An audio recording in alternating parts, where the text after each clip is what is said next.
What if I started all videos like that?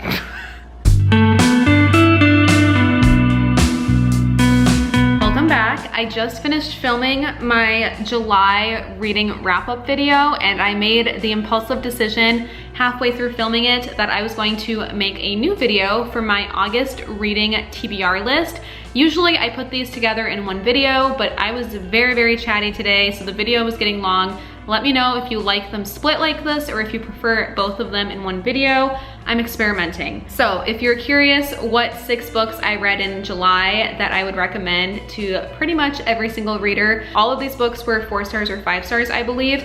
Definitely check it out because there are a lot of good reads in there, and it kind of influences what I'm going to be reading in August. Just letting you know. I'll link it down below. I'm also going to leave the playlist to all of my book related videos in the description box as well, because I make a lot of book related videos here, but I also do a lot of like vlogs, lifestyle, vintage, hauls, whatever it is as well. So definitely subscribe if you are not subscribed already. If you're into it, I have a Goodreads account if you want to follow that, as well as a Bookstagram page, Booking It with Mac, where I post a lot of book related Instagram posts, and it's so fun. I love that page so much. And then I also have a Book Talk TikTok account where I make a lot of book related videos there as well. A lot of thrifting book videos, I'd say. That is like my niche at its core. I do steer a little off track throughout the month, but I always come back to that. So if you're into any of that, definitely check it out and follow. I also have all of the books I'm going to be talking about today categorized on my Amazon storefront. You can find them in my TBR list on Amazon. I'll leave that down below. I do always encourage shopping at your local bookstore or thrifting for books, but I understand sometimes Amazon has really good book deals or you prefer to order them. So if you're ordering books off of Amazon, I have it all organized for you on my storefront, and that is down below as well. But let's get started because I actually have the biggest TBR list that I've ever talked about, which is a big reason why I split this video up. I have 10 books hesitantly on my TBR list for today, and I say that potentially because I am a huge mood reader. I don't always stick to my TBR list because I just tend to read what feels and hits in that moment, and that's what led to like so many great reading wrap-ups. Is these are all mood reads and things that I just felt like reading in the moment or outside. Yeah, it led to a lot of good books. So depending on my mood, here are all of the directions that August could go. I have a lot of really fun books, new releases, arcs, thrillers, romance, dark romance here, so let's get started. I guess I will mention the book that I am currently reading just to start us off, because today is August 1st. The salt is in the air, the rust is on the door. I have Elsie Silver's Flawless. This is the first book in the Chestnut Spring series, and I would say I'm about a third of the way through it. I read a third of it last night, so I will finish this pretty quickly. I read Wild Love in July, and I really loved that book, so I'm hoping that I enjoy the Chestnut Spring series as well, but I'll talk more about my thoughts on this book in my August reading wrap-up in a few weeks. But this is the book that I'm starting August off with. Now, I think I know what book I'm reading next if I am still in the romance book mood, and that is Love Unwritten by Lauren Asher. This cover has been in my dreams. Like, it looks so cute. I love the size of this book so much. I just bought this book in July, but I'm so drawn to it and I want to read it so badly. I'm usually not here for the trope that this book is about, but if it's done well, I think I might really like it. I don't know. It's a new release. I want to read this book so badly. The cover is so cute. Like, look at how cute all of these pink romance books are. Like, this is the vibe. I'm here for it. However, this is the second book in a series, so if I want to read Love Unwritten, I think I'm gonna read Love Redesigned first, because this is book number 1 in the Dreamland, no, the Lakefront Billionaire series. They're also about billionaires, and like, I'm kind of here for that. Like, I really do like that trope. For some reason, I'm just not drawn to this one as much, and I don't want to judge a book by its cover. Maybe it will surprise me, so I do have to read this book first. I'm not really sure what the trope is. I think it's an interior designer? I don't know. We'll see. I got these both from Barnes & Noble though, because there's exclusive content in both of them. I don't know what that means yet, but these are some pretty thick books. I'm excited. Look at combined how many pages these are. I just hope I'm here for them. I hope I enjoy them as much as I think I will, but I will definitely be reading these next if I'm still on a solid like romance kick, because they just sound really, really cute. The next book I think I'm going to read in August, but it might be a September one. Again, it just depends on the vibe. But after reading the back, I really do think I want to read it sooner rather than later. I've been such a thought daughter lately. It's been a problem. Like, I just need to shut my brain off. But I have been overthinking a lot of things that I don't need to be overthinking for years. And I think this next book might hopefully help with that. It is Rebecca Searle's In 5 Years. I found this book at Goodwill for $1. Can you believe it? Like, I've been wanting to read this book for a while. It's in brand spanking new condition too, unreal. I read One Italian Summer in July and absolutely fell in love with the way that Rebecca Searle writes, and I love the plot. So hopefully I enjoy this one as well. I think there is a little bit of magical realism in here too, which I am a big fan of. The protagonist really, really likes to plan out her life. She knows her career, her boyfriend's proposal, like she knows what's going on. And then suddenly one day she wakes up 5 years in the future and she's in a different apartment with a different ring on her finger and with a different man, and she's super, super confused about how she got there. And then she goes back to 5 years ago, I think. I'm not sure, but it says In 5 Years is an unforgettable love story, but it is not the one you are expecting. I think the cover is beautiful, and the little blurb on the cover says, as clever as it is moving, the rare read in one sitting novel you won't forget. So I think this is going to hit in August, and if it doesn't, I will read it this fall. But Rebecca Searle's books are pretty short, and like the blurb says, I could read it pretty quickly. I'm excited for this one though, whenever I get to it. Now, if I am in a thriller mood in August, because sometimes I get really romanced out after reading a lot of romance books and I need something with zero romance, and that leads me to thrillers. For the most part, there's just less romance in them. I love a good like palette cleanser with a thriller almost, and this next one, the blurb on the cover literally says it's a page turner for readers who like beach reads on a dark side. Lisa Jewell's The Girls in the Garden. I got this for my birthday in June. It's a summery thriller about girls in the garden. Just kidding. But basically it says, one midsummer night during a neighborhood party, preteen Pip discovers her 13-year-old sister Grace lying unconscious and bloody in a hidden corner of a lush rose garden.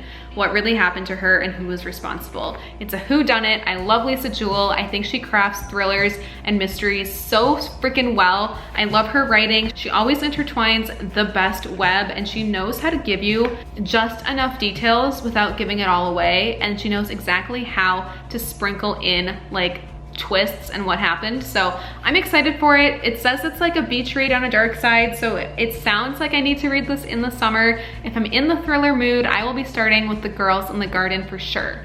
Another thriller that I'm considering if I'm in a thrillery mood is by Rachel Hawkins, and it is Reckless Girls. Now, I just finished The Wife Upstairs and enjoyed it, and I read The Villa in June by Rachel Hawkins as well, and I loved it. So this would be the third book by Rachel Hawkins that I'm reading. I love her style of thrillers. I love her writing. They're very easy to get into. I read The Wife Upstairs in 2 sittings, so it's pretty quickly paced. I don't know much about this and I don't want to know a lot. I'm just gonna read the big bold start of each paragraph on the back. It says, one island, 6 visitors, countless secrets. So I think it is like a situation where people are trapped. Sorry, the battery died. I don't know if that was a smooth transition or when it stopped recording, but what I really like about Rachel Hawkins and her books is they're always very, very lightly based on something from like a classic novel. So The Villa is sort of based on Percy and Mary Shelley's time at Lake Byron for Frankenstein, as well as like a ton of other references.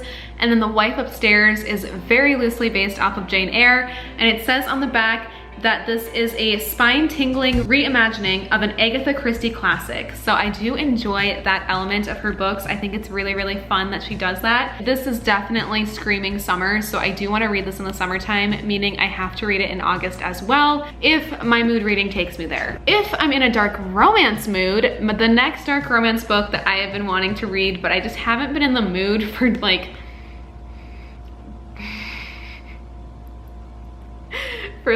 being in love with demons. Who knew my book content would take me here? I really enjoyed Her Soul to Take when I read that a few months ago. Her Soul for Revenge is the second book. So if I'm going to go back to dark romance for a bit, I need to start with this sequel because the third book in this trilogy comes out, I think, this month, and I am looking forward to that one the most because it's about two characters that I really, really liked. This one is about Juniper and Zane, if you've read Her Soul to Take. I know it's gonna be good, and even now filming this, I'm like, oh, well, I wanna read this next, but I wanna read all of them next, and that's my problem with mood reading. So if I'm in the mood, it's definitely going to be extra, extra, extra spicy because Her Soul to Take was just like, oh my God. And you definitely have to be in a very specific like reading mood to be able to read all of those scenes. Like I said, if I'm not in the mood for that, I'm turning to thrillers. Or I guess Rebecca Searle too, her books don't have any spice. But if I'm in the mood for like the spiciest spice of spice, dark romance, there is Her Soul for Revenge. We'll see if August takes me there. I don't know. If I'm in the mood for Abby Jimenez, I have been wanting to read her books, and I know that I should start with Part of Your World. So if I'm in the mood for this, I will be reading this. What I love about Abby Jimenez is her books take place in Minnesota, and I live in Minnesota. So I like that added element of like knowing all of the places mentioned. And I've just heard amazing things. I want to see what all the hype is about. I've bought a lot of her books and they're all signed. See, Abby. So it will be really, really fun to read. My problem is I just want to read everything all at once, and it's hard. This next book, I am kind of disappointed in myself that I didn't read it in July, but here's the thing, okay?